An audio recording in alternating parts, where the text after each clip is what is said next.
A'udzubillahi minasyaitonirrajim. Bismillahirrahmanirrahim. Alhamdulillahirabbil alamin. Barakallahu asmain.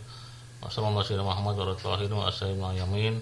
Asyhadu an la ilaha illallah wahdahu la syarika lahu wa asyhadu anna Muhammadan abduhu wa rasuluh. Allahumma shalli ala Muhammad wa ali Muhammad. Amma ba'd. Assalamualaikum warahmatullahi wabarakatuh. Alhamdulillah kita terus jumpa lagi dalam kajian usul fikih, masih pada materi yang sama ya, itu ya. Ini berkaitan dengan al-fat ya hari ini ya. Hari ini kita bahas tentang al-fat ya. Itu. Yang sebelumnya kita bahas tentang bagian hukum ya. Bagian hukum ada taklifi, ada wad'i. Taklif itu hukum positif, kemudian wad'i itu hukum situasional. Yang taklif itu ada 5 ya, ada wajib, sunnah, mubah, haram dan makruh. Sementara untuk wad'i ada 3 ya. Wad'i itu yang situasional, yang tidak secara langsung hukumnya, perintahnya. Kemudian ada 3 ya, ada sebab, ada syarat, dan juga ada mani ya, penghalang itu. Nah, sekarang kita akan masuk pada pembahasan baru ya, dari kaidah-kaidah ushul fikih, yaitu pembahasan al-fat, yaitu lafaz-lafaz, kata-kata ya kan itu. Kita kadang ingin tahu ini hukum ini wajib atau tidak, dari mana kita tahu hukum ini wajib ya kan itu, wajib atau sunnah. Nah itu banyak atau sedikit ya kan itu. Nah, kemudian ini bentuknya bentuk haram atau makruh namanya ya. Nah, ini kita ketahui dari lafaz-lafaz itu ya. Penting jadi lafaz-lafaznya ya. Itu. Oke, kita langsung aja menuju pada bahasan al-fat ya. Itu. Oke. Nah ini sebelum kita bahasan lafaz, bagian-bagian lafaznya kita perlu tahu dulu bahasanya. Dan lafaznya ada usul lafziyah ya, terapan lafziyah ya, itu. Usul itu pokok ya, itu. Ya, pokok, kaidah atau kita prinsip yang kita jadikan sebagai terapan ya. Itu kita artikan terapan aja lebih enak. Artinya apa? Artinya dengan usul lafziyah ini, usul atau prinsip-prinsip dalam lafaz. Nah, ini artinya terapan-terapan dalam lafaz. Nah, jadi kita kalau melihat keadaan seperti ini, kita langsung terapkan aja. Nah, itu usul lafziyah. Nah, usul lafziyah ini ada 3 ya. Nah, kita baca kaidah yang diletakkan oleh sebagian ulama untuk menetapkan maksud ucapan mutakalim ketika ada syak atau keraguan di dalam ucapannya. Ini ketika keraguan ini apa? Terapannya apa? Prinsipnya apa? Kaidahnya apa harus kita lakukan? Nah, ini. Nah, ini kaidahnya adalah as-sholatu duhur, yaitu ya. Usul terapannya adalah as-sholatu duhur, keaslian atau terapan lahiriahnya ya, keaslian pada makna lahiriah ya kan itu. As-sholatu duhur itu ya, itu keaslian pada makna lahiriahnya. Makna lahiriahnya digunakan untuk apa? Nah, untuk sesuatu ini, nah, maka itu yang digunakan. Umpamanya ya, saya beri contoh, umpamanya singa. Nah itu. Nah, kata singa atau lafaz singa ini as-sholatu duhurnya apa? Keaslian dari lahiriah kata singa itu apa? Mana asli dari kata singa itu apa? Oh, singa itu adalah binatang buas. Nah, itu bukan sesuatu yang lain, bukan manusia, tapi binatang buas. Nah, ini mana asli atau mana lahiriah dari kata singa. Nah, ini yang kita bahasnya adalah lafaz seperti ini. Lahiriahnya ini apa artinya? Nah itu. Nah, itu. Makanya kaidah umum yaitu tentang as-sholatu duhur ya. Keaslian pada makna lahiriah, kita ambil aja makna lahiriahnya itu, kita pegang sebagai prinsip, sebagai terapan ya kan. Kalau kita ragu tentang ucapan orang yang berbicara ya, kita langsung aja menggunakan as-sholatu duhur. Nah, ini nggak usah nunggu para ustadz, para ulama untuk menuntunnya ya, itu mengajarinya. Udah kita tahu, sudah kita langsung terapkan aja. Makanya usul lafziyah, terapan lafaz, kita bisa tahu langsung dan kita bisa terapkan langsung ya kan itu. Nah, ini as-sholatu duhur ya kan itu. Nah, yaitu jika ragu dalam ucapan mutakalim itu yang berbicara, apakah ucapannya dimasukkan untuk makna lahiriah, makna zahir, atau selain lahiriah. maka ucapannya diberatkan pada makna lahiriah, dan inilah disebut dengan istilah as-sholatu dzuhur. Keaslian pada makna lahiriahnya itu apa? Nah, ini ada 3 keaslian pada makna lahiriahnya ini ya. Itu. Nah, kita lihat ya satu persatu. Ini ada sholatul hakikah, keaslian pada hakikat sesuatu atau makna hakikat, makna sebenarnya dari suatu makna ya. Nah, itu yang kedua as-sholatul umum. Ini dimaksud untuk umum, untuk khusus, maka kita ambil pada umumnya ya, itu. Atau sholatul mutlak, ini untuk mutlak atau enggak ya. Mutlak sama umum itu hampir sama. Nah, jadi pada kata-katanya aja nanti ya. Oke. Yang pertama ini ya, itu. Nah, sholatul hakikah atau hakikat. Nah, keaslian hakikat lafadz. Nah, itu. Keaslian hakikat lafadz. Hakikat lafadznya ini aslinya apa? Digunakan untuk apa? Nah, itu. Jika ragu dalam ucapan mutakalim, orang yang berbicara, apakah ucapannya dimasukkan untuk makna hakikat, makna yang sebenarnya, atau makna majas, atau makna kiasan. Nah, itu. Ini keaslian hakikat maknanya itu apa, aslinya itu digunakan untuk apa, lahiriahnya itu untuk apa makna ini, untuk yang sebenarnya atau untuk kiasan. Nah, itu. Nah, untuk makna hakikat, makna sebenarnya, atau untuk makna kiasan majas ya. Dan dalam ucapan tersebut lahiriahnya tidak menunjukkan makna majas, tidak ada qarinah, tidak ada indikasi-indikasi tanda-tanda yang menunjukkan nih makna majas, ya maka ucapannya diberatkan pada makna hakikatnya, pada makna yang sebenarnya. Hakikatnya ini sebenarnya, makna aslinya, makna hakikatnya ya. Yang sebenarnya bagaimana? Nah, itu. Contoh seperti ini. Tadi pada kata singa ya, lafadz singa. Nah, saya melihat singa. Tadi saya melihat singa. Nah, ini singa yang dimaksud ini apa? Singa binatang buaskah ini, atau singa yang dimaksudnya adalah seorang pemberani, makna kiasan. Nah, itu. Apa yang harus kita lakukan? Nah, kita kembali pada as-sholatul hakikah. Keaslian pada hakikat makna itu apa ya, kan itu.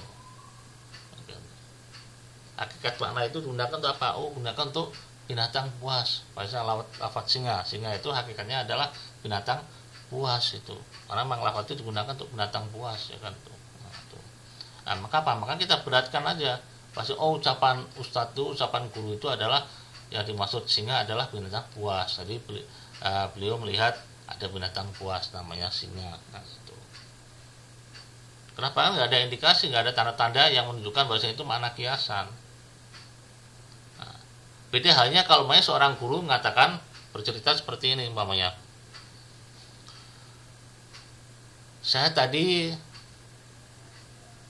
bertemu singa di dalam kelas sedang belajar. Nah, itu. Saya tadi bertemu singa di dalam kelas, atau saya tadi melihat singa di dalam kelas sedang belajar umpamanya. Nah, ini kata-kata singa ya, emang benar itu singa itu digunakan untuk binatang buas, tapi ada qarinah, ada indikasi tanda-tanda yang lain yang menunjukkan itu artinya bukan singa binatang, tapi singa kiasan. Itu apa? Oh, singa kok masa belajar? Nah, singa kok belajar di kelas? Nah, berarti yang dimaksud adalah seorang pemberani ya, atau murid pemberani. Ya, jadi melihat murid pemberani yang sedang belajar di dalam kelas ya, itu majas ya itu. Jadi ada indikasinya, ada tanda-tandanya ya. Kalau nggak ada ya kita berarti pada mana hakikatnya, mana yang sebenarnya itu. Oke, itu as-sholatul hakikah ya itu. Oke, kita lihat yang kedua, bagian yang kedua itu as-sholatul umum ya itu.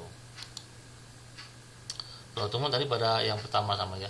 Jika ragu dalam ucapan mutakalim, ucapan yang pembicara, apakah ucapan yang dimaksudkan untuk makna umum atau makna khusus, dan di dalam ucapan tersebut lahiriahnya tidak menunjukkan makna khusus, maka ucapannya diberatkan pada makna umum. Ini proses yang bersama dengan tadi ya. Itu yang penting tidak ada indikasi-indikasi tertentu yang menunjukkan makna yang lain, maka kita beratkan pada makna yang sebenarnya ya. Itu makna umum kalau di sini ya. Kalau bahasa kita pada umum, maka kita masukkan pada umum ya kan itu. Umpamanya seperti ini, semuanya berdiri, semua berdiri, atau semua mengerjakan PR. Nah, kata-kata semua ini menunjukkan tidak ada perkecualian, ya kan? Tidak ada perkecualian, semuanya harus mengerjakan PR, semuanya harus berdiri, namanya itu.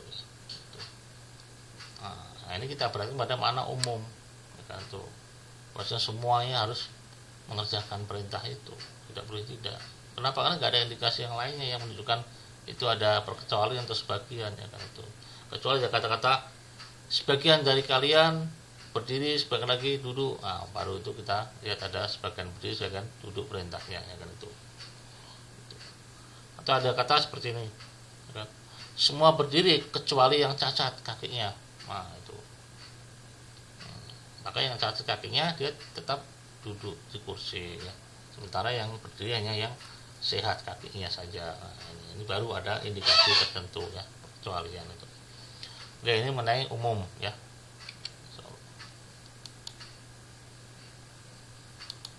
Nah, itlaq ini hampir sama dengan tadi umum, ya, saja kalau dia itu tidak menggunakan kata-kata itu, tidak menggunakan kata tambahan yang menunjukkan itu umum, ya. Kalau umum kan semua, sebagian. Nah, itu. Nah, kalau itlaq tidak ada seperti itu. Berdiri, semua berdiri, termasuk guru itu berdiri. Ini itlaq. Ini contoh, ya. Nah, kita baca dulu. Jika ragu dalam ucapan mutakalim, ucapan bicara, apakah ucapannya dimaksudkan untuk makna mutlak atau makna muqayyad? Muqayyad terbatas, mutlak itu universal, semuanya, ya kan itu. Semuanya. Kalau muqayyad dibatasi, ya itu. Nah, yang terbatas. Dan dalam ucapan tersebut lahiriahnya tidak menunjukkan makna muqayyad, ya, makna yang terbatas, maka ucapannya diberatkan pada makna mutlak, itu, makna universal, ya, umum itu. Soalnya umum sama itlaq ini hasilnya sama, semuanya, artinya semuanya. Nah, itu. Sama kalau itlaq itu tidak menggunakan kata-kata semuanya, ya, kan itu. Dan mencakup semua sifat-sifat, semua personel, ya, itu, tanpa memperlihatkan sifatnya. Itu. Nah, itu itlaq. Itu. Pokoknya kita katakan semua berdiri, berdirilah. Nah, itu, ya. Kalau semua berdiri tadi umum, ya. Tapi kalau berdirilah, nah, berdirilah ini berarti semuanya, ya, itu. Baik murid, baik guru, baik OP di situ, semuanya harus berdiri. Tidak melihat sifat apapun. Oh, ini sifat pelajar, oh ini sifat OP, ya kan, umal, pegawai, ataupun yang lainnya. Tidak melihat seperti itu. Ini semuanya, ya, itu. Tanpa melihat sifat-sifat yang lainnya. Ini itlaq, ya, itu. Jadi bisa dipahami, ya, mungkin makna itlaq, asalatul itlaq, ya, keaslian itlaqnya itu, ya, keaslian pada makna yang universal tadi itu. Nah, kita perhatikan pada makna itu ketika kita ragu pada ucapan mutakalim, ucapan pembicara, ya, itu. Nah, ini untuk bahasan asalatul itlaq, ya, itu harus bisa dipahami, ya, itu itlaq dengan umum bahasanya. Oke. Nah, sekarang kita masuk pada bagian lafaz, ya, ini penting, ya, itu. Nah, kita akan peringkas saja, ya, kita akan percepat aja ini bahasanya karena lumayan panjang. Zuhur lahiriah, ya. Lahiriah kalimat dari Al-Quran dan hadis merupakan salah satu dari kaidah usul fikih yang gunanya menentukan jenis lafaz atau kalimat. Yakni kalimat ini menunjukkan wajib atau sunnah, haram atau makruh. Dalam bab zuhur, bab lahiriah kata, ya, dibahas beberapa masalah atau bagian lafaz, ya kan, yaitu sebagai berikut. Kita lihat. Ada awamir, perintah-perintah, ada nawahi, larang-larangan, ada am, ya, umum, ada khos, khusus, ada mutlak, universal, jadi ada muqayyad yang terbatas. Dan ada mafahim, ada pemahaman-pemahaman khusus, ya, itu. Oke, kita lihat dari yang pertama, ya, awamir.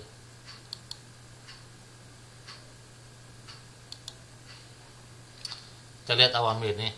Nah, Madah itu rangkaian kata dari kata amr, ya, yaitu alif, mim, dan ro. Ini secara lahiriah menunjukkan arti wujub, arti wajib. Perintah itu selalu menunjukkan hal yang wajib, ya, ketika perintah itu datangnya dari atasan. Jadi secara lahiriah menunjukkan arti wujub karena akal menghukumi bahwa wajib taat kepada yang memberi perintah, yaitu Allah, dan sekaligus menunaikan hak ubudiyahnya, hak penyembahannya, ya kan itu, penyembahan kita kepadanya, ya kan itu. Nah, ini mengenai arti, ya, awamir. Awamir yang situ ada madahnya, ya, ada rangkaian kata-kata huruf, atau itu rangkaian kata atau rangkaian katanya terdiri dari 3 huruf, yang itu, ya, seperti itu. Nah, kemudian yang kedua ini datanya dari atasan perintahnya, maka hukum akal menyatakan wajib untuk melaksanakannya, ya. Itu. Nah, ini syarat yang menunjukkan zuhur amar, ya. Syarat yang menunjukkan lahiriah amar ini, yang makna lahir dari itu sebuah perintah, ya, mempunyai makna wajib, yaitu satu, perintah dari atasan untuk bawahan. Yang kedua, kosong dari tanda-tanda yang menunjukkan mustahab atau jawaz diperbolehkan, ya, itu, ya, itu. Jadi syarat yang menunjukkan makna lahiriah amr ini ada poin-poinnya, ya, ada syarat-syaratnya. Syaratnya yang 2 tadi sudah kita sebutkan. Perintahnya ini datangnya dari atasan. Yang kedua, kosong dari tanda-tanda yang menunjukkan makna mustahab, makna sunnah. Mustahab itu sunnah, ya, atau makna jawaz, makna diperbolehkannya. Contoh dalam ayat, ya, aqimis sholah, dirikanlah sholat. Nah, dirikan sholat, ya, di sini artinya dirikan sholat, ya, dari sudah matahari tergelincir sampai gelap malam, dan dirikanlah pula sholat subuh. Subuhnya sholat subuh itu disaksikan oleh malaikat. Oke. Ya, perhatikan pada kata akim. Nah, akim ini bentuk perintah, yaitu bentuk perintah yang dia datangnya dari atasan, ya, untuk bawahan, yaitu dari Allah Subhanahu wa taala untuk kita hamba, ya. Ya. Kemudian yang kedua, kosong dari tanda-tanda menunjukkan sunnah. Ini enggak ada tanda untuk sunnahnya, ya kan? Dirikanlah sholat, udah. Enggak ada kalau begini, kalau begitu, tidak, ya, itu. Nah, sini hanya menunjukkan waktu saja. Dirikanlah sholat pada waktu-waktu seperti ini, itu aja. Nah, itu. Nah, ini as-sholatul amar, ya, itu. Keaslian pada amar, pada bentuk perintah itu menunjukkan makna wajib. Sekali lagi kita harus ingat nih dua syarat nih, ya. Perintahnya dari atasan, yang kedua tidak ada tanda-tanda yang menunjukkan itu sunnah, ya, itu. Oke. Nah, sekarang nawahi, ya, itu. Tadi perintah, sekarang larangan. Gitu. Ini yang bersama prosesnya, ya. Kalau tadi itu perintah, sekarang larangan saja. Madahnya nahi, ya, madah nahi itu tadi non ha ya naha, ya, itu. Nah, secara lahiriah menunjukkan arti haram. Karena akal menghukumi bahwa wajib taat kepada sang maula, itu Allah Subhanahu wa taala, memberi larangan, dan sekaligus kita menunaikan hak ubudiyahnya, sekaligus kita menunaikan hak penyembahan kita kepadanya, ya, itu. Nah, nahi atau nawahi ini jamak, ya, plural daripada nahyun. Nah, itu, ya, nawahi berarti perintah-perintah, larangan-larangan, ya, larangan-larangan, itu, ya, larangan-larangan. Nah, ini sama dengan tadi itu, sama dengan awamir, perintah-perintah, ya, itu. Syarat yang menunjukkan bahwa lahiriah lafadz nahi atau bentuk larangan ini mempunyai makna haram, yaitu apa syaratnya? Ketika larangan itu datang dari atasan untuk bawahan, dari Allah untuk hambanya, ya, itu. Yang kedua, kosong dari tanda-tanda yang menunjukkan makruh atau jawaz. Tidak ada tanda-tanda menunjukkan kata-kata itu makruh, artinya boleh ditinggalkan, atau jawaz, atau boleh ada pilihan, maunya itu, ya. Nah, seperti namanya la ta'kulur riba. Lah, ini nahi, ya, itu larangan, jangan makan harta riba. Nah, udah, ketika ini perintahnya dari atasan, ya sudah, maka wajib dilaksanakan, yaitu apa? Jangan di la ta'kulu riba, ya jangan makan harta riba, itu aja ya, itu artinya larangan ini harus dilaksanakan apa ya, dengan kita menghindari riba tadi itu ya, itu menghindari makan riba itu. Dan di sini tidak ada tanda-tandanya menunjukkan makruh ataupun yang lain, tidak ada ya, itu ya, katanya jelas itu la ta'kulu riba gitu aja, jangan makan riba. Nah itu oke ya, ini bisa dipahami ya, ini sekilas saja. Sekarang lafadz lafadz umum, yaitu lafadz yang mencakup semua personel yang berkaitan dengannya ya, itu. Mencakup semuanya di bawahnya itu ya, itu. Contoh kullu nafsin dha'iqatul maut, semua jiwa akan merasakan mati. Semua yang dikategorikan sebagai jiwa maka dia akan merasakan mati. Apa saja yang punya jiwa, personelnya apa saja yang punya jiwa, itu maka dianggap mati, akan merasakan mati itu ya. Nah, kata-kata semua ini menunjukkan arti umum. Ya, ini mencakup semua jiwa tanpa perkecualian ya. Ya jiwa manusia, jiwa malaikat mungkin, atau jiwa binatang atau apalah. Yang masih dalam kategori jiwa, mengenai kata-kata jiwa, maka dia akan merasakan kematian nantinya itu. Lafaz-lafaz am, kalimat kata-kata am ini ya. Kata-kata am itu apa saja? Kalimat am itu yaitu kullu, semua. Kalau kita melihat ya kata-kata kullu itu berarti am maknanya, lafaznya bentuknya am, umum ya. Kalimat yang punya makna kullu atau sama dengan kulu, sejenis dengan kulu ya. Seperti apa?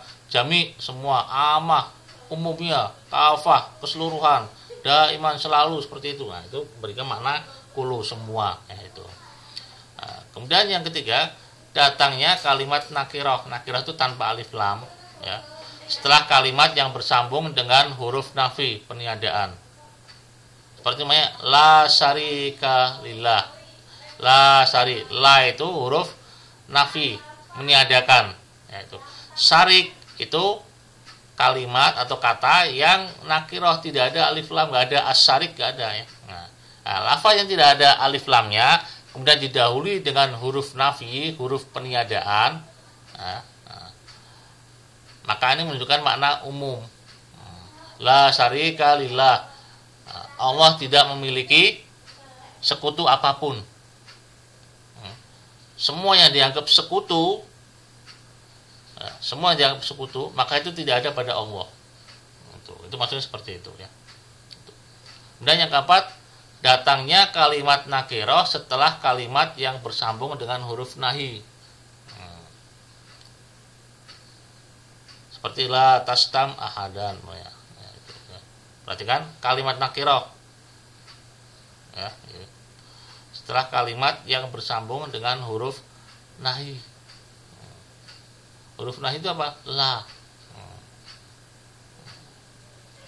Kemudian huruf nakirahnya apa? Dari sini. La tasdam ahadan itu.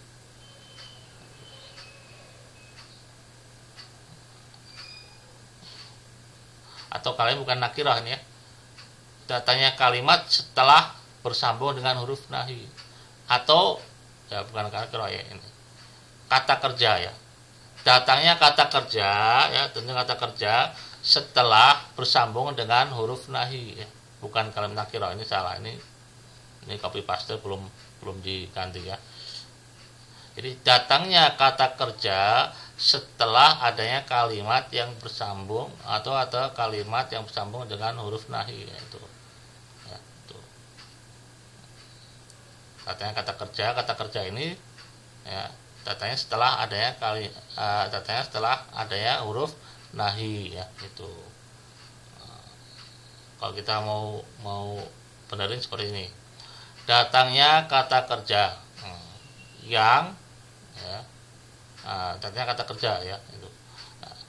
Setelah kalimat bersambung dengan huruf nahi. Nah, ini kurang tepat ya.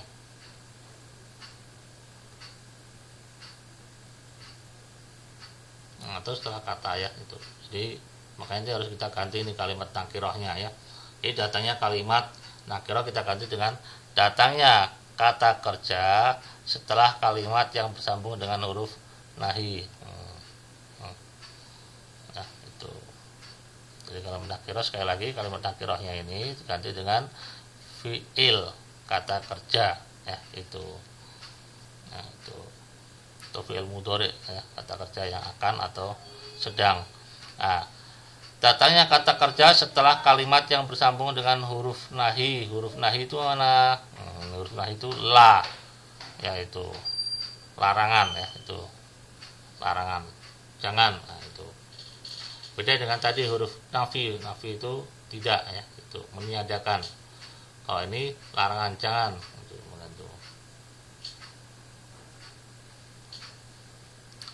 Contoh, la tastam ahadan, jangan sekali-kali mencela seseorang. Nah, jadi kalau ada kata fi'il, ini tastam ini fi'il, ya, fi'il mudhari, kata kerja, mencela ini kata kerja, ya. Nah, kemudian didahului, ya, didahului dengan huruf nahi. Huruf nahi itu apa? Huruf yang menunjukkan larangan, itu, ya itu.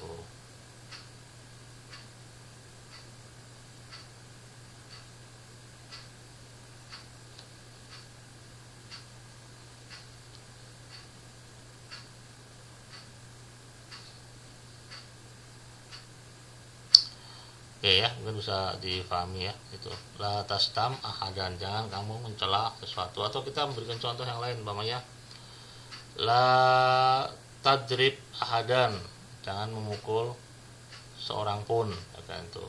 Nah, ini sama, ya itu. Atau la tal'ab ahadan fil ghurfah atau fil qa'ah, ya kan itu. Jangan ada yang bermain di dalam kelas seorang pun.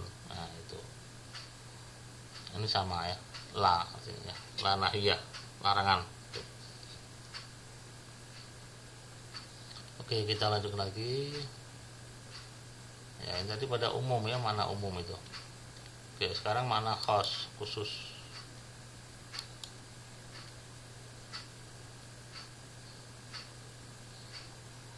Yaitu lafaz yang tidak mencakup semua personel yang berkaitan dengannya. Contohnya, nah, ini ada dalam surat Al-Maidah ayat 6, ya. Idza qumtum ila shalat faghsilu wujuhakum.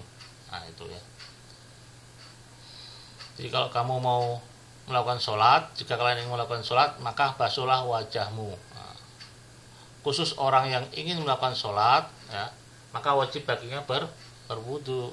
Nah, ini khusus untuk orang yang mau sholat. Nah, itu. Jadi kalau kamu tidak mau sholat, ya enggak, itu, ya itu khusus bagi orang yang mau sholat, maka dia bisa melakukan hal-hal seperti ini, membasuh wajahnya dan lain sebagainya, ya itu. Nah, jadi khusus bagi orang yang mau melakukan sholat, maka membasuh wajahnya atau berwudu, ya itu. Bagi yang tidak sholat ya enggak harus berwudu, tidak wajib itu. Nah, ini mana khusus khusus, ya. Sekarang mutlak. Nah, mutlak ini sekali lagi, ini mutlak ini sama umum itu sama pada hasilnya, ya, untuk semuanya. Tapi sekali lagi, kalau mutlak itu tidak ada kata-kata awalnya semua, ya, enggak ada itu. Kalau di umum ada kata semua itu. Nah, ini yaitu lafaz yang mencakup semua personel yang berkaitan dengannya dengan tanpa memperhatikan khususiyah atau kekhususan yang ada di lafaz tersebut. Contoh, akrimil alim, hormatilah orang alim. Ya, ini apa? Wajib kita menghormati setiap orang alim, baik alimnya itu dalam masalah agama, alim dalam masalah fikih, alim dalam masalah fisika, matematika, bahkan sampai alim dalam masalah sihir sekalipun. Hormati alim sihir, ya kan, itu orang yang ahli dalam sihir, namanya. Hormati karena memang perintahnya akrimil alim, seperti ini. Akrimil alim, ya kan, itu. Hormati yang alim, ya, itu.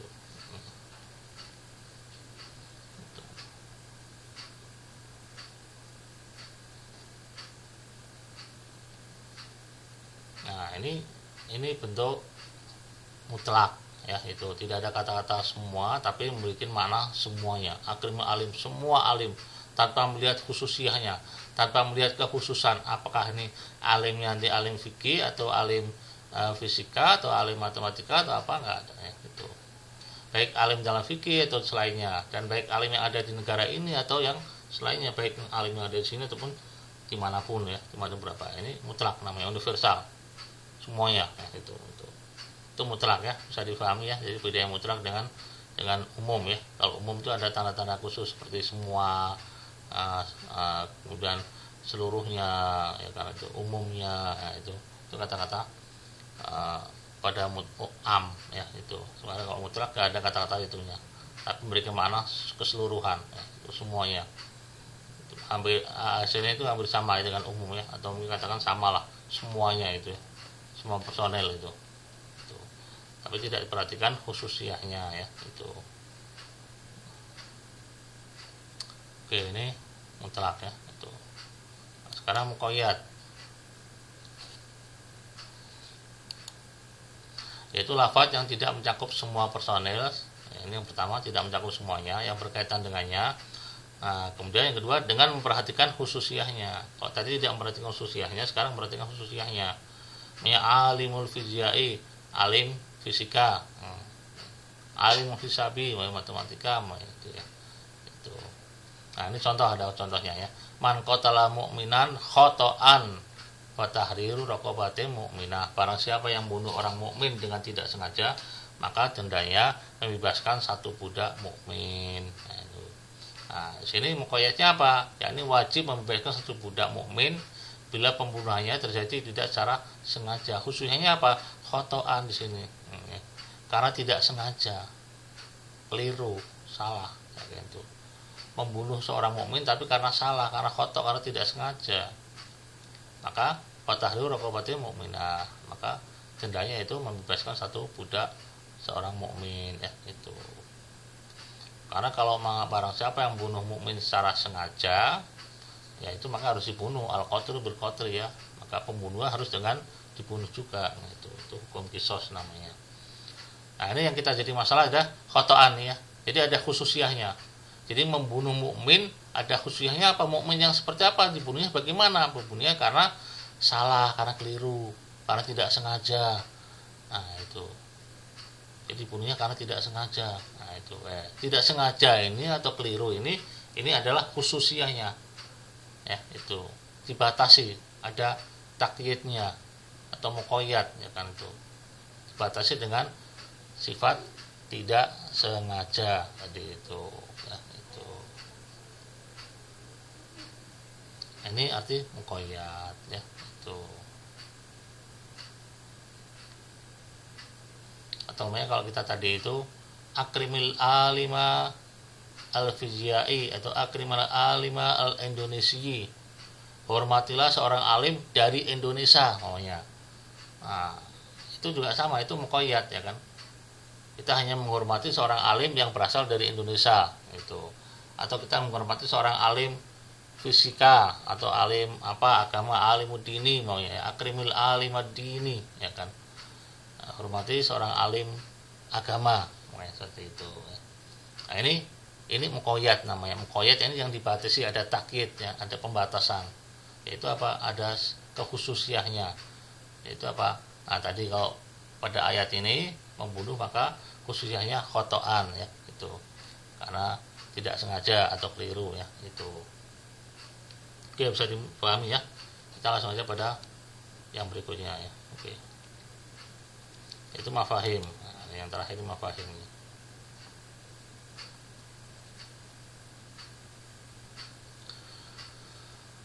Setiap susunan kalimat ada mantuk.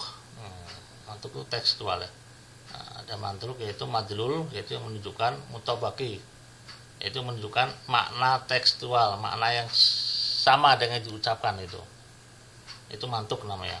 Natoko itu mengucapkan, mantuk yang diucapkan, artinya tekstualnya itu apa, yaitu teksnya yang diucapkan itu apa, itu namanya tekstual ya.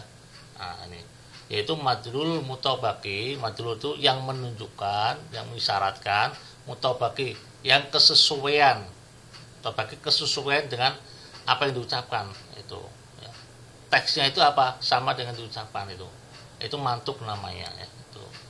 Sementara kalau mafhum yaitu madlul iltizami, itu adalah madlul, yaitu isyarat, yaitu kata yang menunjukkan sesuatu yang memberikan makna kandungannya, maksudnya itu apa. Nah, itu mafhum, itu mafhum. Yang bisa difahami itu apa? Nah, itu. Nanti kita lihat pada contohnya. Tidur membatalkan wudhu, maka mantuknya, ya tekstualnya, jika kita benar-benar tidur, ini dapat membatalkan wudhu. Ini mantuknya. Tapi mafhumnya, jika kita tidak tidur, maka wudhu kita tidak batal. Nah, itu. Ini mafhum. Nanti mafhum ada pembagian ya. Ini salah satu dari bagian mafhum. Contoh ini ya. Itu. Jika kita tidak tidur, maka wudhu kita tidak batal, itu aja ya. Oke, kita ada lagi satu lagi pembahasan tentang pembagian mafhum, ini penting ya. Nah, mafhum ini. Nah, ini pembagian mafhum. Nah, mafhum itu ada dua, mafhum muwafiq dan mafhum mukhalif. Mafhum muwafiq ya, itu maksud dari ucapan ya, pemahaman yang kita ambil dari pembicara ya, tapi masih sesuai dengan maksud tekstualnya itu ya. Maksud dari tekstualnya aja, maksud dari tekstualnya itu. Nah, tapi kalau mafhum mukhalafi itu lawan dari tekstual pemahaman kita, maksud kita yang atau pemahaman kita tentang kebalikan ya, atau yang berlawanan dari tekstual tadi itu. Nah, ini contoh nanti kita akan berikan ya. Nah, mafhum muwafiq, hukum yang ada di dalamnya sesuai dengan hukum mantuk, hukum tekstual tadi ya kan tuh. Ya, ini kalau seandainya hukum dalam mantuk itu haram, maka hukum dalam mafhum muwafiq juga haram ya. Sebab kita memahaminya, kita memahami dari tekstual itu memang bentuknya haram juga. Nah, itu kita pahami haram. Nah, itu ya, itu. Maka ini muwafiq ya, sesuai dengan teksnya tadi itu. Itu. Larangan ya kita larang seperti itu. Nah, tapi maksudnya bagaimana, pemahaman kita bagaimana itu, pemahaman kita pada teks tadi itu ya, teks yang sesuai dengan yang diucapkan itu. Nah, dalam mafhum muwafiq ini juga wajib ya, itu. Maka hukum dalam mafhum muwafiq juga wajib sama ya, itu. Jadi bila hukum di mantuknya, di teksnya itu wajib, maka di mafhum muwafiqnya juga wajib ya, itu. Kalau di mantuknya itu larangan ya, larangan, maka di muwafiqnya juga larangan itu ya, mafhum muwafiqnya. Mafhum muwafiq adalah memaknai ya, atau mengambil kesimpulan ya, makna, memahami dari teks tapi masih sama ya, itu masih sama itu. Jadi kalau situ wajib ya kita wajib itu. Contoh, nah ini ya, fala taqul lahuma uffin wala tanharuma, maka sekali-kali jangan kamu mengatakan kepada kedua orang tuamu dan juga pula jangan membentak mereka.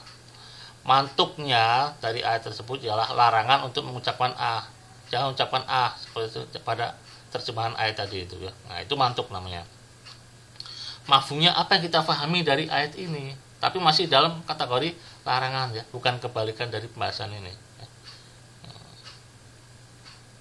Sama, masih sama. Cuma yang kita pahami dari ayatnya apa, ini kita harus jabarkan itu, kita pahamkan pada orang lain bagaimana kita memahami ini. Nah, itu mafhumnya ialah larangan untuk berbuat atau menghina orang tua lebih dari sekedar mengucapkan kata-kata masih sama pemahamannya aja. Kalau saja tidak boleh, apalagi selain nah itu loh. Nah, itu mafhum muwafiq, mafhum yang masih dalam kategori seperti itu mantuknya ya, itu. Kalau mantuknya itu larangan, maka mafhum muwafiqnya juga larangan. Nah, itu ya.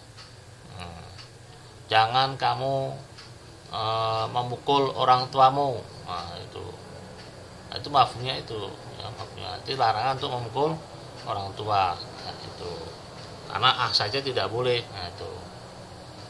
Nah, ini sama hukumnya ya, mafhum dengan mantuk sama dalam hal larangan itu. Nah, sekarang mafhum mukhalafi. Mukhalafi itu pemahaman yang kebalikan dari mantuknya tadi. Kalau mantuknya itu wajib, ini jadi haram gitu ya, itu. Larangan ya ada pelaksanaan itu, seperti itu. hukum di dalamnya bertentangan dengan hukum yang ada di mantuknya. Ya ini kalau dalam mantuk hukumnya itu haram, maka di mafhum mukhalif hukumnya halal. Kebalikannya saja itu. Contoh, tidak boleh makan dari binatang yang disembelih tidak secara syar'i. Tidak boleh, ini larangannya. Tidak boleh makan dari binatang yang disembelih tidak secara syar'i, artinya tidak membaca bismillah, namanya gitu ya. Itu. Mafhum muwafiqnya apa? Tidak boleh makan dari binatang yang disembelih tanpa membaca nama Allah, ya kan itu. Itu mafhum muwafiqnya ya. Nah, mafhum mukhalifnya itu apa? Nah, di sini ini mantuknya. Mantuknya haram hukumnya makan dari hewan yang tidak disembelih secara syar'i. Mafhum mukhalifnya apa sekarang? Halal hukumnya makan dari binatang yang disembelih secara syar'i. Ya kebalikan saja. Kalau tadi dilarang, sekarang diperbolehkan. Nah, itu. Perbolehkannya gimana kebalikan? Kalau tadi tidak boleh makan dari binatang yang disembelih secara tidak syar'i, sekarang kita balik. Kalau disembelihnya secara syar'i bagaimana? Boleh. Berarti boleh makan dari binatang yang disembelih secara syar'i. Ya. Atau dengan kata kita, boleh makan binatang yang disembelih dengan bacaan bismillah atau nama Allah ya itu. Oke, ini mafhum mukhalafi ya. Oke, mungkin insyaallah bisa difahami ya. Jadi kalau nggak jelas bisa tanya langsung insyaallah ya. Itu. Oh ya, ini sekarang ini kita kan nonton video ya. Jadi video ini harus tonton sampai habis ya. Sampai habis ya. Nah, sementara ini ya paling buat kasus sajalah ya. Kalian buat kasus, dua kasus atau satu kasus umpamanya dalam pembagian hukum ya, tadi ada hukum taklifi, ada hukum wad'i. Nah, cari kasus satu hukum taklifi, cari satu kasus hukum wad'i. Contoh kasus itu contoh-contoh dalam kehidupan kita apa ya kan itu. Nah, itu. Kemudian juga dalam bagian lafadz ini. Nah, bagian lafadz itu kalian bisa memberikan contoh umpamanya satu-satu lah setiap yang ada ya, itu am satu, khusus satu, dan ini semua satu, mafhum muwafiq satu, mafhum mukhalif juga satu ya. Semua memberikan kasus satu-satu itu. Silahkan nanti dikerjakan, bisa dikirimkan di WA saya itu. Nah ini buat kasus ini ya. Silahkan satu-satu aja, nggak usah banyak itu ya itu. Mungkin sampai sini saja. Wa ma taufiq illa billah wa tawakkaltu ahli unib. Astagfirullahaladzim. Assalamualaikum warahmatullahi wabarakatuh.